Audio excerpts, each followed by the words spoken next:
अत्यंत गरीब परिवारों की आय बढ़ाने के लिए उनको ऋण सहायता और अन्य कार्य मुहैया कराए जाने के लिए 30 नवंबर से 20 दिसंबर तक सभी खंडों में मेले का आयोजित किया जाएगा। अंत्योदय परिवार उत्थान योजना के तहत इन मेलों की शुरुआत आज नगर परिषद कार्यालय से की गई।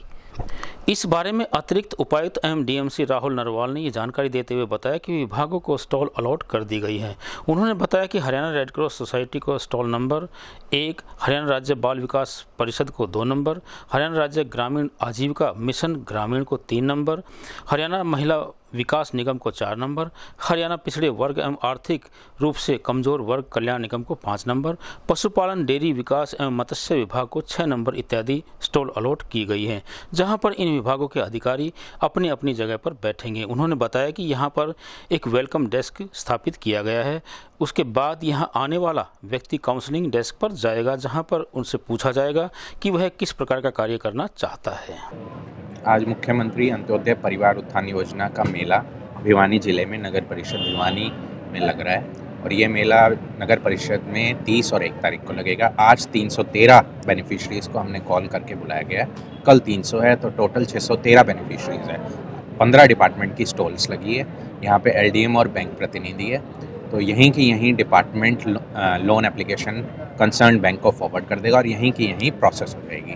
तो पहले यहाँ देख रहे हो आप कि 5 काउंसलिंग डेस्क लगे हैं वार्ड वाइज, वो कंसर्न डिपार्टमेंट के पास जा रहे हैं, फिर डिपार्टमेंट कंसर्न बैंक को दे देते हैं। तो कितना इससे लाभ होगा? बिल्कुल, इस योजना का मेन उद्देश्य है किसी भी परिवार की इनकम हाई करना, यानी कि 1 लाख से नीचे जितने भी परिवार हैं उनकी 1,80,000 तक सालाना आय करने का मेन ऑब्जेक्टिव है। ये गवर्नमेंट की बहुत ही फ्लैगशिप स्कीम है, तो डेफिनेटली इससे लाभ होगा और जितने भी लाभार्थी हैं बीपीएल है या पॉवर्टी लाइन में फॉल कर रहे हैं, और आशा करता हूं कि वो पॉवर्टी लाइन से बाहर आ जाएंगे। हमारे डिपार्टमेंट की अलग अलग जैसे स्कीमें हैं, लोन की ऋण की स्कीमें हैं, जिसमें 2 पशुओं का डेयरी के लिए लोन, जनरल के लिए, एससी के लिए और सूअर पालन के लिए, भेड़ बकरी पालन के लिए, जिसमें सूअर पालन के लिए जनरल के लिए 25% सब्सिडी होती है, एससी के लिए 50%, भेड़ बकरियों में जनरल के लिए 25% सब्सिडी और एससी के लिए 90% सब्सिडी है, जो सरल पोर्टल के माध्यम से हम बैंकों को भेजते हैं। बैंक सैंक्शन करके उसका लोन डिस्बर्समेंट कर देता है, हम सब्सिडी बैंक को दे देते हैं। और इस कैंप में ये है कि आज की आज ही हम सारी प्रोसेसिंग करके बैंक को भेज देंगे आवेदन पत्र। बैंक को 15 दिन का टाइम है, वो सैंक्शन देते ही हम लोन कर देंगे। हाँ बिल्कुल, एक जगह ही एक डेस्क के ऊपर बिना चक्कर काटे समय की बचत होते हुए, और सरकार भी चाहती है ज़्यादा से ज़्यादा इनका मतलब मोबिलाइज करना, इनकी मदद करना आर्थिक रूप से। हमारा काम आते ही हुआ और इससे हमें बहुत फ़ायदा हुआ है। जैसे मैं अपना बिजनेस खुद का चालू कर सकती हूँ। 2 भैंसों का लोन मिला मुझे, आगे उससे कुछ कमा के 3 भी होंगी, 4 भी होंगी, अपने घर का खर्च भी निकाल सकूँ और अपनी जिम्मेवारी पर खड़ी भी रह सकूँ। फायदेमंद है। मेरा नाम सुनीता है जी, मैं डाबर कॉलोनी से हूँ। यहाँ मतलब प्रधानमंत्री योजना का मेला लगा हुआ है, लोन वगैरह दे रहे हैं, तो मेरी मतलब नहीं है भाई लोन लेने की बात स्कीम ऐसा नहीं है कि मैं अकेली लुगाई हूँ, मैं लोन नहीं लेना चाहती। तो आपकी सुनाई हुई, आपका बनता है क्या आपका समाधान? अभी तो एडीसी साहब भी ऐसे बोल रहे हैं, नो करे हैं भैया आगे, अभी तो बीपीएल भी बंद हो रहा है भैया, आगे ये स्कीम होने के बाद आगे देखेंगे फिर क्या करना है क्या नहीं। शहर में बन रही सड़कों में कमियां दिखाते हुए क्षेत्रवासियों ने ठेकेदार की कार्यशैली पर रोष जताया है। लोगों का कहना है कि जहां इन सड़कों की लेवलिंग गलत है, वहीं इनमें जिसके कारण ये सड़कें ज्यादा दिन नहीं चल पाएंगी। आपको बता दें कि शहर में इस समय पीडब्ल्यूडी एंड B&R के द्वारा शहर के सर्कुलर रोड बनाए जा रहे हैं, लेकिन ठेकेदार द्वारा लेवलिंग का काम ठीक प्रकार से नहीं किया जा रहा है। यह कहना है भिवानी के क्षेत्रवासियों का। उन्होंने बताया कि सड़क निर्माण में लेवलिंग का काम बिल्कुल भी नहीं लिया जा रहा है, जिससे कि बरसात के समय का टिकना मुश्किल ही होगा और ना ही सीवरेज ढक्कन की सड़कों पर व्यवस्था की गई है। इस प्रकार से सड़क लंबे समय चलने की गारंटी नहीं है। कई वर्षों के बाद इन सड़कों का नवनिर्माण किया जा रहा है। देखने में आ रहा है जो रोड बन रहा है बहुत अच्छी बात है, हमारा शहर बहुत अच्छा डेवलप कर रहा है रोड के बारे में, लेकिन ऐसा है कि जो लेवलिंग हो रहा है इसमें थोड़ा सा गड़बड़ है। तो लेवल अप डाउन इसको देख के अब इसे अगर ले लिया जाएगा तो आगे भविष्य में इसकी प्रॉब्लम नहीं आएगी। तो लेवल अवश्य देखें, ये लेवलिंग का ध्यान लें और ताकि पानी समय पे और सही जगह से अपना पासिंग हो जाए और दिक्कत ना आए शहर में। सर पिछले 10 सालों में जितने बार भी सड़क की कारपेटिंग हुई है जी, उसको मजबूती का दावा तो यही कारण है कि जब सड़क बनाई जाती है तो काम करते हैं ठेकेदार वगैरह, तो उस समय उस पर ध्यान दिया जाए कि ये सही मटेरियल और सही चीज़ बनाई जा रही है, उसमें खामी रहने की वजह से ये दिक्कतें आती हैं। तो इसमें हमारा फ़र्ज़ बनता है बीच में जब ये कंस्ट्रक्शन होता है तो उस समय ध्यान दिया जाए ताकि भविष्य में कोई दिक्कत ना आए और कंस्ट्रक्शन सही हो, रोड सही बन जाए और लोगों को परेशानी बार बार ना हो। उसका देखो ये बड़ी खुशी की बात है कि ये सड़क बन रही है, लेकिन जो ठेकेदार के पास संसाधन होने चाहिए या वो प्रेस मशीन होनी चाहिए उस हिसाब से नहीं बन रही है, ना ही इसका लेवल ठीक है। और जो ये सीवर के होल हैं इनके भी पहले कुछ नहीं बनाया गया, ना इनको ऊपर उठाया गया। तो सड़क बन रही है ये तो खुशी की बात है, लेकिन ठीक नहीं बन रही है ये सड़क, और इसका लेवल भी ठीक नहीं है, कहीं कहीं छोड़ रखी है और मतलब मैं ठीक नहीं समझता इसको।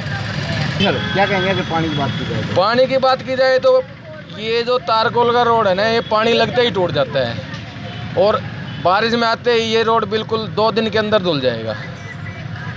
तो ये सबसे बड़ी समस्या पानी की निकासी की है, उसका समाधान करना चाहिए सरकार को या प्रशासन को, और ठेकेदार को भी मटेरियल पे ध्यान देना चाहिए। बिना ही ये डस्ट जितनी पड़ी है उसके ऊपर ही रोडियां डाल देते हैं, वो कुछ दिन में उखड़ जाती हैं। ये रोड बना रहे हैं, ये अपनी एक पोल सिर्फ फॉर्मेलिटी कर रहे हैं। ये रोड 4 दिन में फिर टूट जाएगा, 2 बार बारिश आ गई ढल जाएगा। पहले इनकी ढलाई देखो आप, इतना ऊंचा नीचा है, 24 घंटे घंटा घर Meham gate, Hansi gate, Dadri gate, पावड़ी गेट, जो पानी तो इनका हाथ में तो सैकड़ों ये ख़त्म करा देंगे, क्योंकि इनका लेवल तो आता ही नहीं यहाँ पर।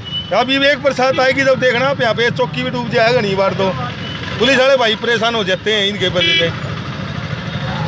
क्या मांग करते हो आप प्रशासन? मांग यही का लेवल बराबर में कराओ। अगर सरकार पैसा लगाती है तो अच्छी तरह से पैसा लगाओ, ये सिर्फ कारी ठेकली ना लगाओ। की गई तो उन्होंने बताया कि क्षेत्रवासी की जो शिकायतें मिली हैं उन पर जल्दी गौर किया जाएगा। अगर ठेकेदार द्वारा इस प्रकार की अनियमितताएं बढ़ती जा रही है तो उसके ऊपर ठोस कार्रवाई की जाएगी। ना बरसाती पानी पहले खड़ा होता था ना अब खड़ा होएगा। बरसाती पानी तो दिनोद गेट से आगे वैसे ही आपको पता है, आपको विदित है इस बात का कि वो लो लाइंग एरिया है, पर पानी तो वहाँ 2-2 फुट खड़ा होता है बरसात में। लेकिन रोड का बात नहीं है, पानी तो वैसे नेचुरली वहाँ लो लाइंग एरिया इसलिए खड़ा होता है। सर नेहरू पार्क के सामने यूको बैंक के सब हमने ठीक कर दिया, वहाँ कोई पानी नहीं खड़ा होगा। आप बरसात आएगी तो देख लेना। जो मेरे पास है वो जैसे हांसी गेट से देवसर चुंगी का कार्य लगभग आज पूरा हो चुका है, और देवसर चुंगी से मेहताब दास चौक का हम टेंडर जल्दी नेक्स्ट वीक लगा देंगे। देवसर चुंगी से फाटक वाली जो रोड है पुल के साइड में, उसका टेंडर हम लगा चुके हैं। तो वो ये सारे काम फरवरी मार्च तक कंप्लीट हो जाएंगे, और यानी कि इसी वित्त वर्ष में ये काम पूरे, हाँ इसी वित्त वर्ष में पूरे हो जाएंगे। और ये जो वेस्ट कॉलेज से लेकर जो TIT के सामने जो तो शाम रोड 4 लेनिंग हो रहा है, वो भी आपका जो है ना मार्च अप्रैल तक पूरा हो जाएगा। Thank you. हाँ तो सारे कंबाइंड एफर्ट्स करेंगे तो क्यों नहीं होगा। नहीं, हमारी डिपार्टमेंट की तो जो मेरे पास सड़क है उसमें 100% सुधार नजर आएगा। भिवानी स्वास्थ्य विभाग ने कोरोना के नए वेरिएंट ओमिएंट से लड़ने के लिए कमर कस ली है। विभाग की माने तो अगर ये वेरिएंट आया तो विभाग पूरी तरह से तैयार है और मरीजों के लिए पूरी मात्रा में दवाइयां और बेड के इंतजाम है। भिवानी के सिविल सर्जन डॉक्टर रघुवीर सांडिले ने बताया कि भिवानी के सामान्य अस्पताल ने सभी प्रकार की तैयारियां पूरी कर ली हैं। उन्होंने बताया कि कोई भी व्यक्ति अगर विदेश से आता है तो उसको सैंपलिंग करवानी होगी, अगर उसे कोई दिक्कत मिलती है तो उसका इलाज किया जाएगा। सीएमओ के अनुसार जिले के हॉस्पिटल्स के साथ ही सभी CHC में मरीजों के लिए ऑक्सीजन पूरी मात्रा में उपलब्ध है। मरीज के लिए दवाई व बेड के इंतजाम किए गए हैं। उन्होंने कहा कि सभी को वैक्सीन लगवानी चाहिए। साथ ही उन्होंने कहा कि निजी हॉस्पिटल्स को भी कहा गया है कि वे अपने फ़ायदे को कम देखते हुए ऐसे मरीजों का इलाज सरकार की हिदायत के अनुसार करें। और CHC पे सभी को ऑक्सीजन उपलब्ध करवा रखी है। हमारे पास सफिशिएंट अमाउंट में मेडिसिन है, PP किट हैं और बेड अवेलेबल हैं। रही बात टेस्टिंग की, क्योंकि अगर कोरोना से बचना है तो हमने 3 बातों का ध्यान रखना चाहिए। एक तो लोगों को वैक्सीनेट समय पर करना चाहिए, जो कि फर्स्ट डोज और सेकंड डोज। सेकंड डोज इसलिए ज़रूरी है क्योंकि इसकी जो इम्यूनिटी है 70-80% जब ही मिलेगी जब आप सेकंड डोज लगवा लोगे, क्योंकि अब हमारी जो पेंडिंग है वो काफ़ी है। तो आपके माध्यम से ये कहूँगा कि जो सेकंड डोज है वो 18 से 44 साल के जो बच्चे हैं वो आगे आएँ और इसमें पूरा करवाएं। दूसरी है वैक्सीनेशन के साथ साथ में हम जोर देते हैं मास्क पर। मास्क हमने पहनना चाहिए, सोशल डिस्टेंस मेंटेन करनी चाहिए और हैंड सैनिटाइजर पर जोर देना चाहिए। और जो वेरिएंट आए हैं, जैसे कि 12 देशों में फैल चुका है एक वेरिएंट, ओमिक्रॉन का नाम से उसका नाम दिया गया है।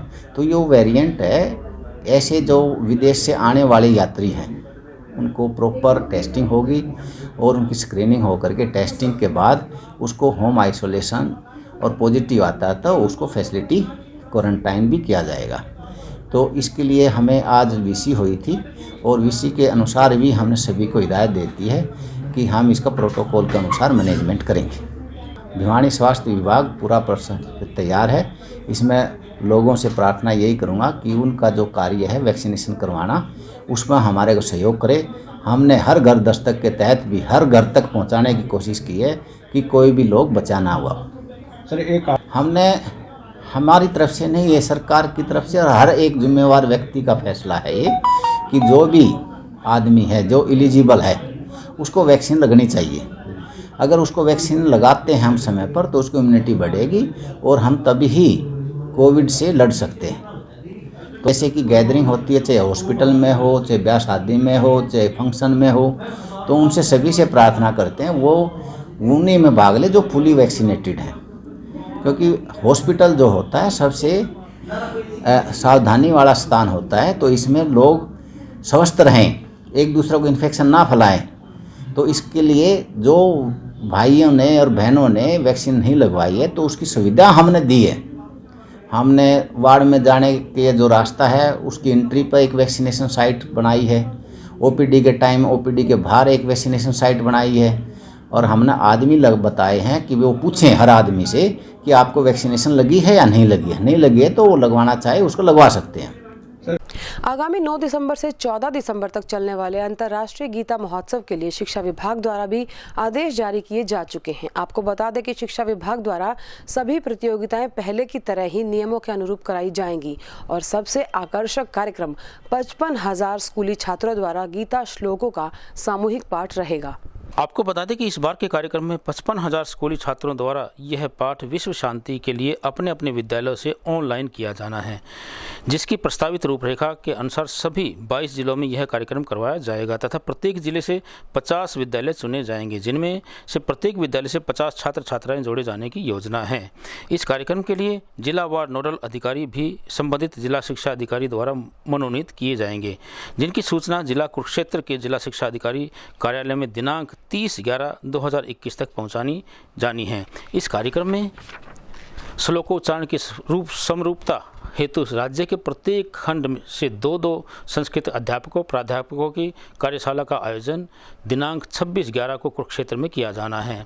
इस बारे में यह भी बताया गया कि इस बार निबंध लेखन, गीता श्लोकोच्चारण, भाषण, संवाद, पेंटिंग प्रतियोगिताओं का आयोजन एक बार पुनः ऑफलाइन करवाए जाने का निर्णय लिया गया है। अतः राज्य स्तरीय प्रतियोगिताएं 11 दिसंबर से 14 दिसंबर 2021 तक ऑफलाइन माध्यम से आयोजित होंगी। जिला स्तरीय प्रतियोगिताओं के उपरांत सभी प्रविष्टियां निर्धारित प्रोफार्मा में दिनांक 8/12/2021 तक जिला शिक्षा अधिकारी को क्षेत्र के कार्यालय में आवश्यक रूप से पहुंच जानी चाहिए। जिला एवं राज्य स्तर पर गठित निर्णायक मंडल का निर्णय अंतिम व सर्वमान्य होगा। गीता एक जीने का ढंग है। गीता एक केवल ग्रंथ ही नहीं है और ये हमारे हरियाणा की धरती पे गीता उपदेश दिया गया था। तो पूर्व की भांति इस वर्ष भी गीता जयंती बड़ी धूमधाम से मनाई जा रही है, जिसमें कि हमारे 50 विद्यालय हमने सेलेक्ट किए हैं। उनमें से 50-50 बच्चे जाएंगे, मीन्स ऑनलाइन होगा, उसमें पार्टिसिपेट करेंगे। तो कुल मिला के 2,500 बच्चे हमारे जिला भिवानी से गीता जयंती उपलक्ष्य में जो श्लोकोच्चारण होगा 55,000 बच्चों का, जिसमें कि गीता के 18 अध्याय हैं, वैसे ही 18 श्लोकों का उच्चारण किया जाएगा। उसमें हमारे 2,500 बच्चे पार्टिसिपेट करेंगे। तो सर ये ऑनलाइन होगा? सर ये ऑनलाइन होगा, पर उसके साथ साथ कुछ एक्टिविटी जो विद्यालय लेवल पे, फिर खंड स्तर पे, जिला स्तर पर और स्टेट लेवल पे होंगी। उनमें निबंध प्रतियोगिता, गीता श्लोकोच्चारण, भाषण, संवाद, पेंटिंग, ये चीज़ें अब की बार ऑफलाइन के लिए निर्णय लिया गया है। ये जो ऑफलाइन होंगी ये 12 से 14 नवंबर के बीच में होंगी, जो स्टेट लेवल पे, और बाकी जो 55,000 जो बच्चे हमारे 14 दिसंबर को करीब 12 बजे लाइव जुड़ेंगे और ये श्लोकोच्चारण जो 18 अध्याय के 18 श्लोक हैं उनका वंदन करेंगे। अधिक से अधिक लोगों को कोविड-19 से बचाने के लिए टीकाकरण का अभियान के तहत आज एक और कैंप नगर के हनुमान जोड़ी धाम में लगाया गया। लगातार लगाए जा रहे कैंप की श्रृंखला का आज ये 19वां टीकाकरण कैंप था, जिसका शुभारंभ सिविल सर्जन डॉक्टर रघुवीर शांडिल्य ने किया। इस कैंप का शुभारंभ सिविल सर्जन डॉक्टर रघुवीर शांडिल्य के मार्गदर्शन में बाल योगी महंत चरणदास महाराज, स्वास्थ्य विभाग से पहुंचे सतपाल सांगवान तथा कैंप कार्यक्रम के अध्यक्ष विवेकानंद हाई स्कूल की संचालिका सावित्री यादव ने किया। इस अवसर पर बोलते हुए बाल योगी महंत चरणदास महाराज, बीजेपी नेता एडवोकेट धीरज सैनी, राष्ट्रीय युवा पुरस्कार अवार्डी अशोक कुमार व समाज सेविका सावित्री यादव ने कहा कि देश में 110 करोड़ लोगों ने कोविड-19 से बचने के लिए अपना टीकाकरण करवा लिया है। देश के प्रधानमंत्री नरेंद्र मोदी के आह्वान पर देश में 100 करोड़ का यह टारगेट पूरा किया गया है। अब यह टारगेट 110 करोड़ पर पहुंच गया है। इस विशेष कैंप में नेताजी सुभाष चंद्र बोस युवा जागृति सेवा समिति के अध्यक्ष, राष्ट्रीय युवा पुरस्कार अवार्डी अशोक कुमार भारद्वाज व चरणदास महाराज का विशेष सानिध्य रहा। उन्होंने बताया कि मंदिर परिसर में आगामी वीरवार को मेगा कैंप का आयोजन किया जाएगा। बिल्कुल, आज 19वां कैंप लगाया गया है कोवैक्सीन और कोविशील्ड दोनों को लेकर के। जिन लोगों ने वैक्सीनेशन नहीं करवाया है वो मैं कहता हूं कि करवाना चाहिए, क्योंकि अब कुछ ही लोग बचे हैं। कोविशील्ड के 30,000 के करीब लोग बचे हैं, क्योंकि बीमारी की तीसरी लहर ना आए उससे पहले मैं अपने आप को बीमारी को सुरक्षित कर लूँ इंजेक्शन से, कोवैक्सीन से। और हमारी जो संस्था के माध्यम से युवा जागृति एवं जन कल्याण ट्रस्ट के माध्यम से 19वां जो कैंप रहा है, हज़ारों लोगों ने यहाँ वैक्सीन लगवाई है और औरों को भी प्रेरित किया है। हम भी यही कामना करते हैं और प्रार्थना करते हैं कि हर आदमी ने जो 18 से ऊपर है उसको कोवैक्सीन लगवानी चाहिए। ये हमारे देश के लिए बहुत बड़ी उपलब्धि है। पूरी सलम एरिया में हनुमान ढाणी में जो कैंप लगा है, लोगों को बहुत फ़ायदा हुआ है और अपने आप जागरूक होकर कुछ महाराजियों ने अपनी एडवर्टाइज भी करी है और घर घर के मैसेज भी भेजे हैं सबके। जो एक महामारी इतनी ज़बरदस्त आई थी, हर अपने देश में नहीं पूरे मतलब वर्ल्ड में, उसको देखते हुए हमारे देश ने बहुत बड़ी उपलब्धि की है। 100 करोड़ से पार हो गए। 100 करोड़ बहुत बड़ी उपलब्धि है ये हमारे देश के लिए। लोगों ने बड़े मतलब भाग लिया है टीका लगवाने के लिए, बहुत बड़ी उपलब्धि हमारे देश के लिए। माननीय प्रधानमंत्री द्वारा शुरू किए गए बेटी बचाओ बेटी पढ़ाओ अभियान के परिणाम सार्थक आने लगे हैं, ये कहना था प्रदेश महामंत्री महिला मोर्चा मीना परमार का। उन्होंने कहा कि सरकार के प्रयासों के चलते अब लिंगानुपात भी सुधरने लगा है। इस बारे में महिला मोर्चा हरियाणा के प्रदेश प्रभारी मीना परमार ने बताया कि माननीय प्रधानमंत्री नरेंद्र मोदी जी की बेटी बचाओ बेटी पढ़ाओ के आह्वान का परिणाम अत्यंत सार्थक आया है और सरकार व सभी एजेंसीज के प्रयासों के चलते अब महिलाओं के लिंगानुपात में पुरुषों की अपेक्षा वृद्धि का होना अत्यंत सराहनीय कदम है। महिला मोर्चा भाजपा सरकार के इस प्रयास का तहे दिल से वो धन्यवाद करती हैं। वहीं उन्होंने सरकार के इन प्रयासों को भविष्य में भी जारी रखने की सरकार को सलाह दी। भारतीय जनता पार्टी महिला मोर्चा ने आज माननीय प्रधानमंत्री नरेंद्र मोदी जी का धन्यवाद किया है और हरियाणा के यशस्वी मुख्यमंत्री माननीय मनोहर लाल जी का भी धन्यवाद किया है, क्योंकि जिस तरह से आज देश की जो नेशनल सर्वे होती है हेल्थ डिपार्टमेंट की या हेल्थ सर्वे हुई है, उसमें ये आया है कि जो बेटियों की संख्या थी पहले 2015 में वो 836 थी, वो आंकड़ा अभी 896 के करीब पहुंच गया है। यानी कि 57 अंकों की बढ़ोतरी बेटियों की संख्या में हुई है। जहां 1000 बेटों के पीछे 834 बेटियां हुआ करती थी हरियाणा प्रदेश में, भारतीय जनता पार्टी की सरकार आने के बाद और जिस तरह से योजनाओं को धरातल पर क्रियान्वित किया गया है, उसी का परिणाम है, जिसके लिए महिला मोर्चा ने आज बैठक करके एक दूसरे को बधाई देते हुए माननीय प्रधानमंत्री जी का और माननीय मुख्यमंत्री जी का आभार व्यक्त किया है, धन्यवाद व्यक्त किया है। ये माननीय प्रधानमंत्री जी की उसी सोच का परिणाम है जिस सोच के जरिए उन्होंने पानीपत की धरती से 22 जनवरी 2015 को बेटी बचाओ बेटी पढ़ाओ का आह्वान देश की जनता से किया था। आज उसके नतीजे आने हमारे आगे शुरू हो गए। जी, आज की बैठक का हमारा विशेष एजेंडा ये था कि हमारा जो लिंगानुपात था महिलाओं का, वो आज लिंगानुपात हमारे सिस्टम उसमें कार्य में चला गया है, क्योंकि 57 का आंकड़ा जो पार किया है उसके लिए हम खुशी का बयान कर रहे हैं कि हमारे प्रधानमंत्री भाई नरेंद्र मोदी जी ने और मनोहर लाल खट्टर जी के पूरे प्रयासों से आज ये आंकड़ा हम ऊपर ले गए हैं और जो 50% की महिला हकदार थी उस हकदार को हम पूरा करने में सक्षम हो रही है। इसी तरह महिलाएं सभी खुशियां जता रही हैं कि आज महिलाओं की जो लिंगानुपात है वो बराबर की संख्या में पहुंचता जा रहा है और महिला मोर्चा इस विशेष रूप से इस कार्यक्रम की भागीदारी बनी है। उसके लिए सभी बहनों का बहुत बहुत धन्यवाद है। और इसी के साथ दीजिए हमारी पूरी टीम को इजाजत। बने रहिए भिवानी हलचल के साथ।